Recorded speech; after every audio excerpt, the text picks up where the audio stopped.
Hey, all my Aquarius friends. Welcome to my YouTube channel. My name is Teri Hunter. I'm an intuitive astrologer, and I'm here today with your July 2024 monthly horoscope. These horoscopes are based on whole sign Western astrology. So when I'm talking about Aquarius, I'm talking about Aquarius rising as dictating the landscape of the chart. This is also applicable to Aquarius sun, Aquarius moon, and if you have 3 or more planets in the sign of Aquarius, this is applicable to you as well. When I refer to a day and a time, I'm in the Pacific time zone, so please adjust for your location. The month starts off with a pretty tense aspect between uh, Mercury and Pluto.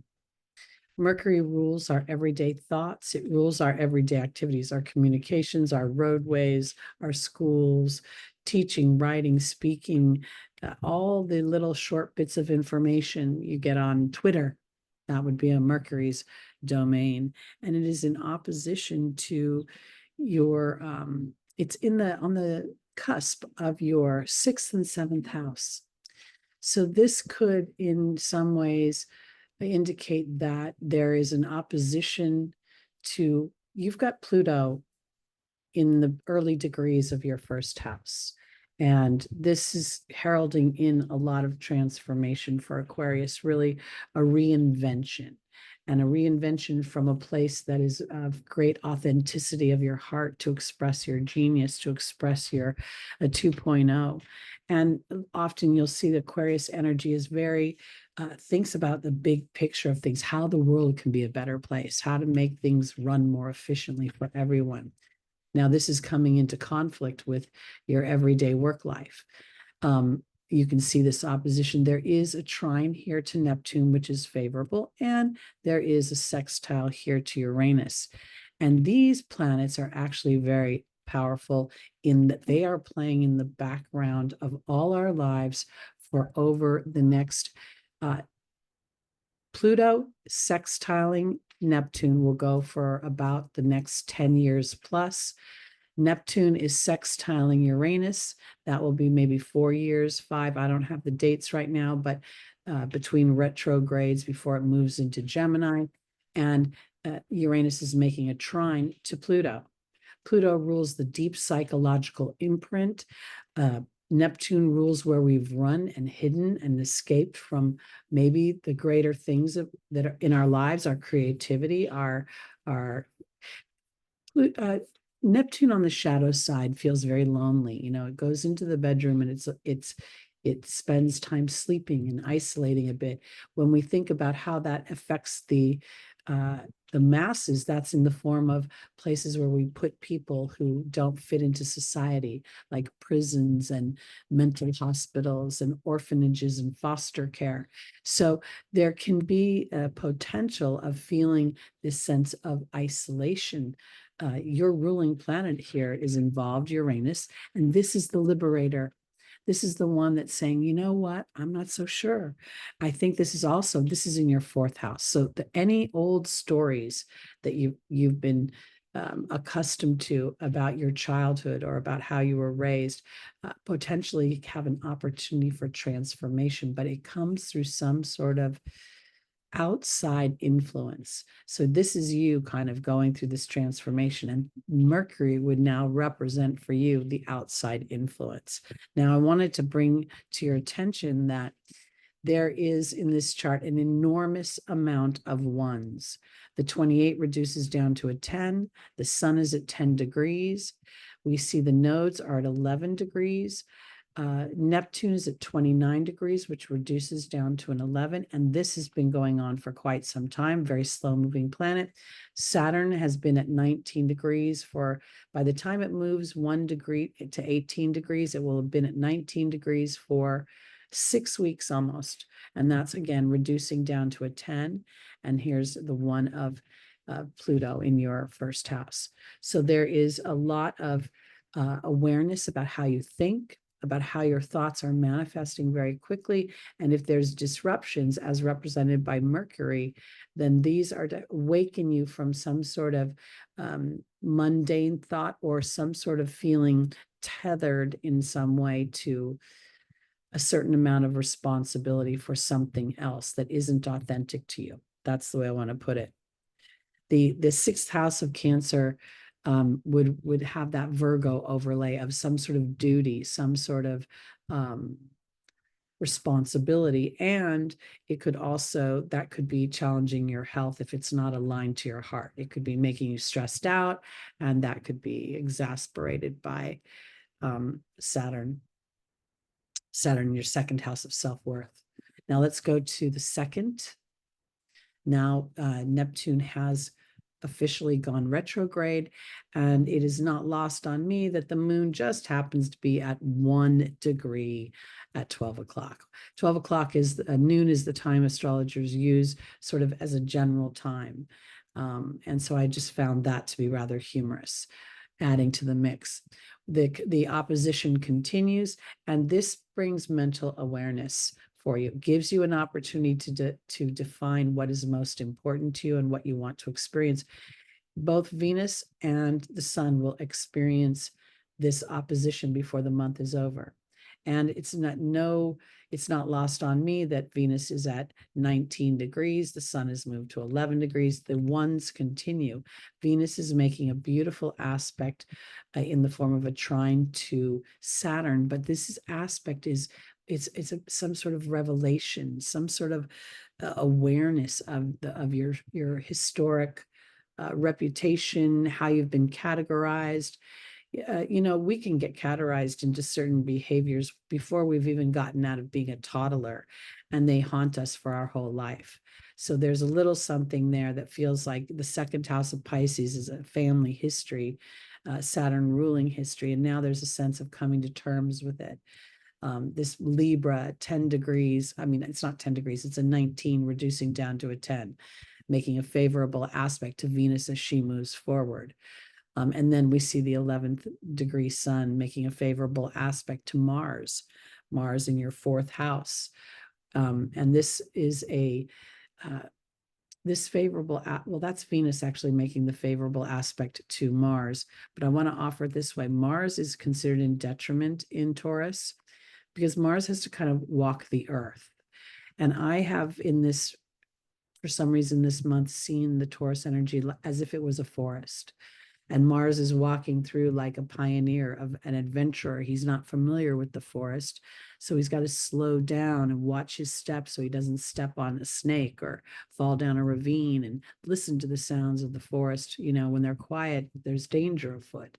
When the forest is loud with noise, things are pretty safe. So I think this is the favorable aspect that's going on, is essentially a sort of a willingness to be brave, to look in the moment of today and feel safe as you reflect on your history is just that. It's history. And now I get to transform that. But the square would indicate, the square from Chiron to Venus would indicate that this is something that is chronic, that tends to rear its ugly little head and ask you to dive deep into your self-worth and your sense of value. All right, so this is just the second day of the month, and we're already feeling a lot of energies. Let's go to the new moon in Cancer, because this new moon is sandwiched between two full moons in Capricorn. And this is at 3:57 p.m. Pacific time. And this new moon in Cancer, again, Cancer is your sixth house of home, of health, now I'm overlapping. The Cancer is the home, the sixth house is the health. And the health of our home life can often dictate our physical health, our emotional health, our ability to receive and to give love. And I believe that this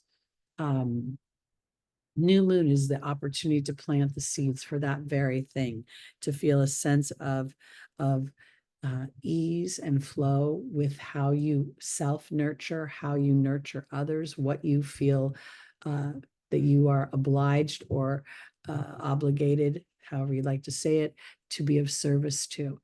The Cancer energy overlapped with the sixth house is very much would feel like it's about other people and making sure that they are tended to. And here I feel like this is where you put the mask on the adult and the others will thrive. We see that Saturn is making some favorable aspects to this new moon, and yet it's sort of having a challenge with the mercurial energy. It's sort of saying that the mercurial energy is your seventh house. So this could inadvertently be professional partnerships. This could be a lot about what you do in the workplace and how you interact that way. I'm not really feeling it being about love in this moment, but there is the potential that love and romance could be coming up as well, or how you feel cared for or nurtured in your sometimes I stutter sometimes because I'm in two places at once hearing spirit. Spirit said oftentimes work is our family because we spend most of the time our time at work. And I can see the sixth house being like a nurse or somebody who deals with other people, and it's always about them. And this is an opportunity for it to be about you. Saturn's trine gives an opportunity to plant seeds for long-term benefit and for gain, potentially financial gain, but also gaining a sense of security and safety within the material world. I think this is further supported by the exact sextile to Mars over here in your fourth house of home. A little bit of a trigger there with that Mercury right now being in a challenging way. But at the same time, I think there's more benefit in this new moon than there is challenge. Okay, so let's go on to the 11th. And this is where Venus is going to have her opposition to Pluto.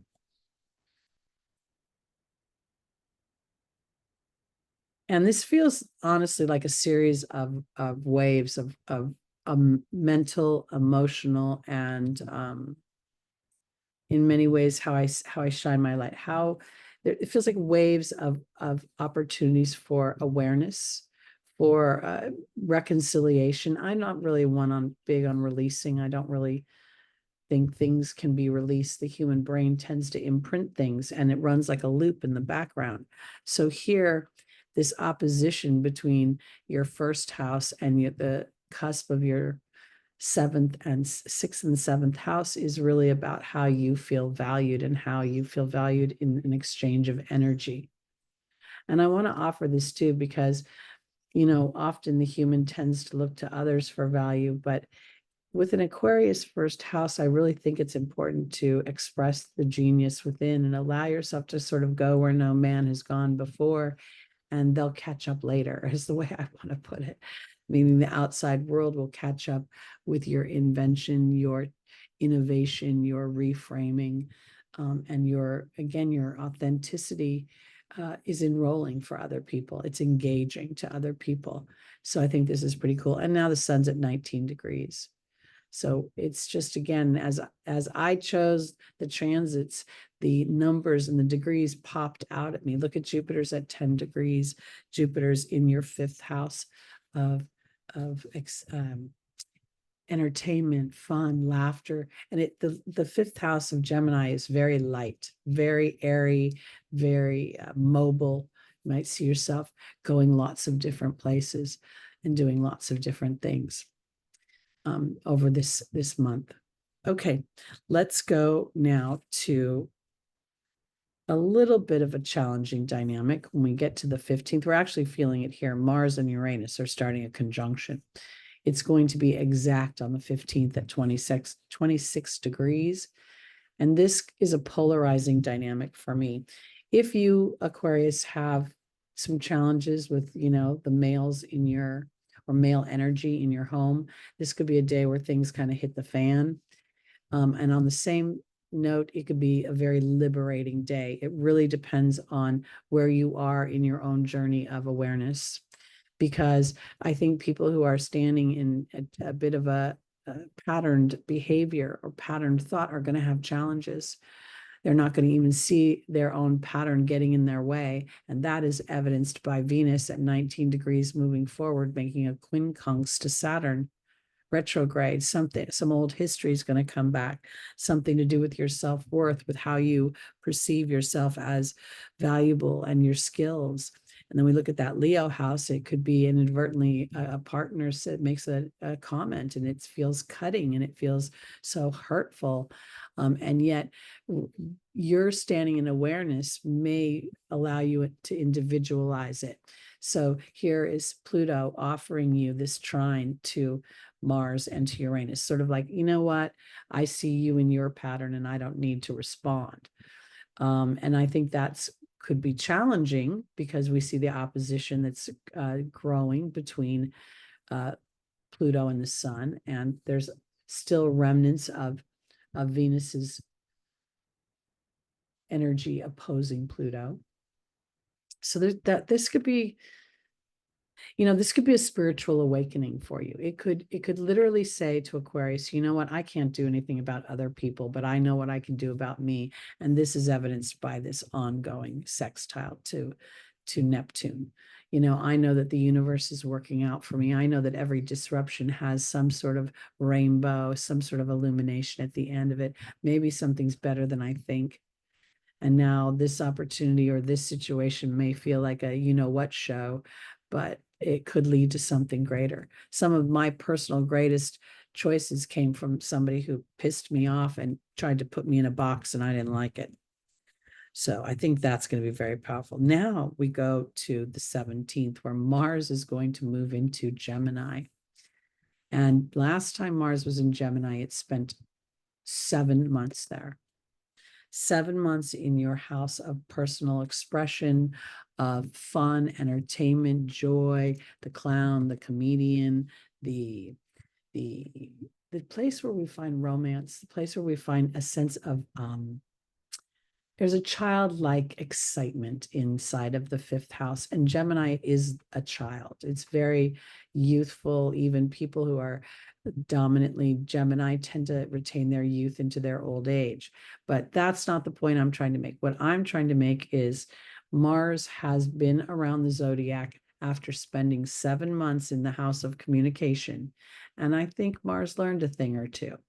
And in doing so, Mars is coming back to the roost to revisit where he was and practice the things that he's learned. We see an exact trine to Pluto, which is very favorable for a new beginning, a new opening. We do see the sun opposing Pluto, and that's going to grow. In a couple of days, it'll be exact.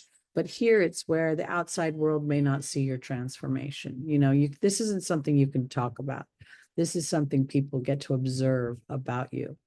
And it may be through how you communicate, how you have shifted, or how you have opened up. Your ruling planet Uranus is in a big, conversation with Pluto for quite some time. So this is a real renovation, a real look to the future. And as Mars moves deeper into Gemini, it's going to, again, another polarizing effect, but we're going to get to that in a couple of days. Let's go now to the 21st, when we see our second full moon in Capricorn. And this is at 3:17 a.m. And pardon me for, being a harper, but 3:17 reduces down to an 11. And all we see, look, the moon is at 29 degrees, reducing down to 11. Obviously, the sun is as well. And here at this full moon, the epiphany appears to me to be Pluto's influence on the emotional body as it is seen by others, how people perceive me. And so there's some sort of illumination. And I think with the other aspects, it could be favorable. It could be more favorable than you would perceive it to be. We see, I love the trine that's continuing. That's going to go on. It's pointing straight at Neptune here. Neptune giving me an opportunity to see the divinity within all my experiences and my participation by my line of thought, my line of what I pursue verbally. Because when we pursue a line verbally, we literally are sending notes out into the universe in a very, if you put your hand in front of your mouth when you talk, you can feel a vibration. That vibration is sending a message to the universe. And that message is a powerful one when we have a lot of emotion behind something. If it's good emotion, that's great. It'll bring things in quickly, but also anger is a very powerful emotion. Venus during this full moon is at 11 degrees. This is also going to illuminate fears. It's going to illuminate where there's self-limitation or self-restriction in some way, emotionally.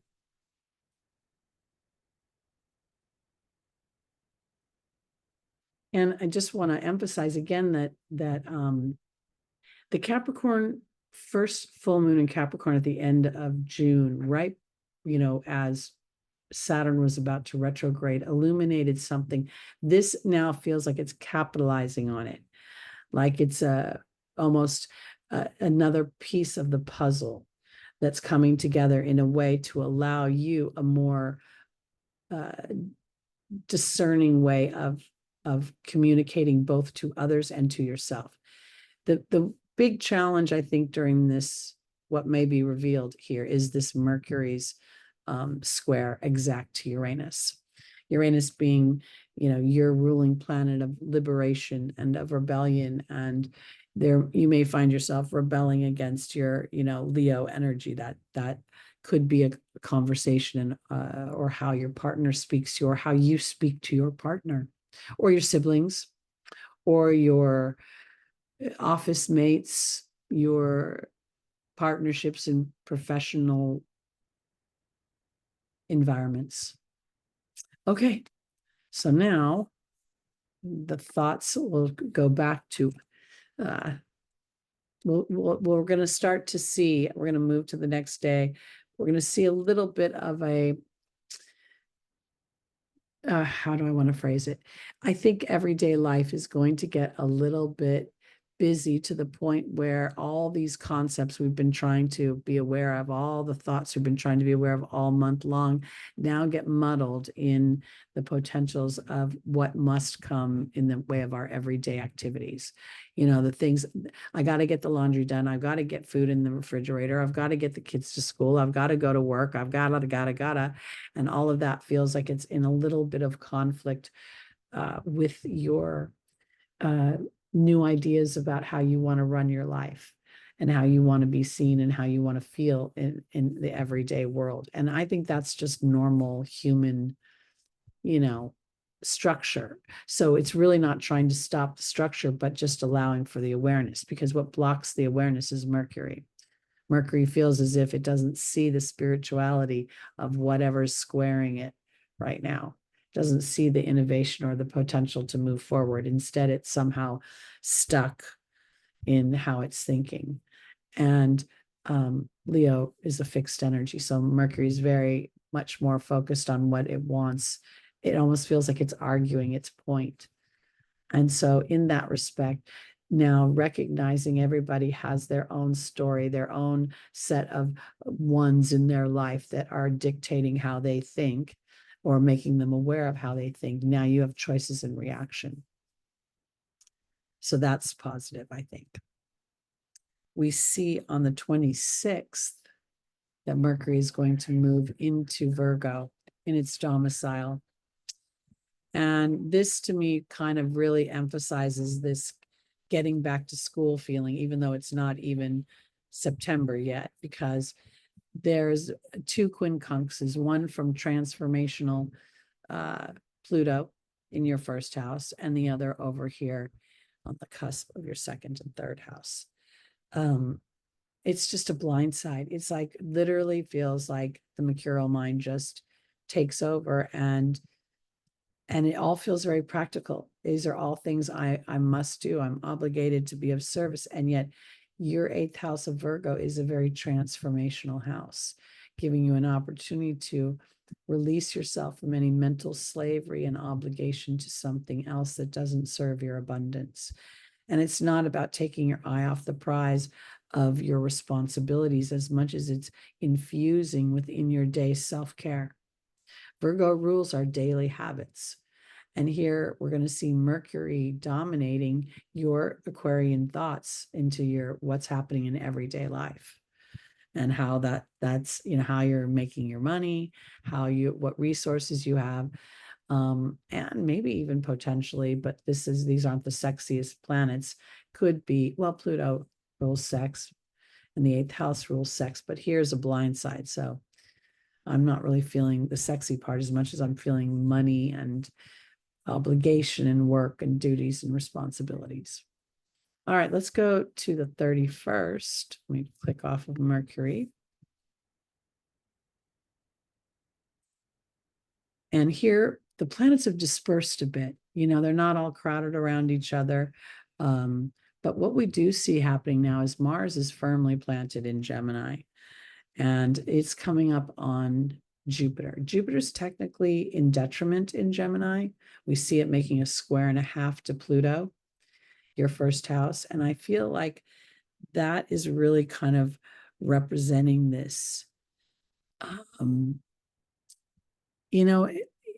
Sometimes Jupiter's expansion is so big that I don't want the problem exasperated. Your belief system here, what you're learning about yourself, I feel like, take it in small steps. Allow yourself to digest a little bit before you move forward again. There is a feeling of Mars again is kind of infusing a polarizing energy as it transits these planets, and here the potential for anger and resentment can grow with Jupiter's influence. And so this could be building, but then there's also this awareness of like picking your fights or picking your mental battles. What really serves me and what do I have, what cannot change anymore? I feel like that's kind of a question. So it's looking again to the future, which may be a little bit sometimes challenging when our mind is so engaged in the everyday life, But Venus is making a nice trine over here to Chiron, giving an opportunity to transform that wound into a gift. It's, the square to Uranus is feels a little like, will I still be loved if I stretch myself outside of what other people want from me? And we all want something from other people, whether we believe it or not. And most of the time, it's just approval and acceptance and to feel connected. So this is a really illuminating month that I think personally is setting up and teeing up for the real show when Pluto moves into your first house and really offers you a full-on renovation and authenticity and potentially a lot of money. Pluto rules billionaires. And I can't help but think Taylor Swift has a Scorpio rising, and she has Mars on her ascendant, which you can see all the warring people come at her, but she's also created $1 billion empire, and she has more power than Oprah, I think, at this point. At least around the world, she's certainly well loved. So there's a lot coming up. And the theme is your awareness, not your judgment or criticism of self, but just a point of information to make a new decision. All right, that's it for our Aquarians for July 2024. If you'd like to book a reading with me, my information is below. Again, my name is Teri Hunter. I'm an intuitive astrologer. And please please subscribe, please share and comment, and sending you all good vibes for a wonderful July 2024. I'll see you in August. Bye-bye.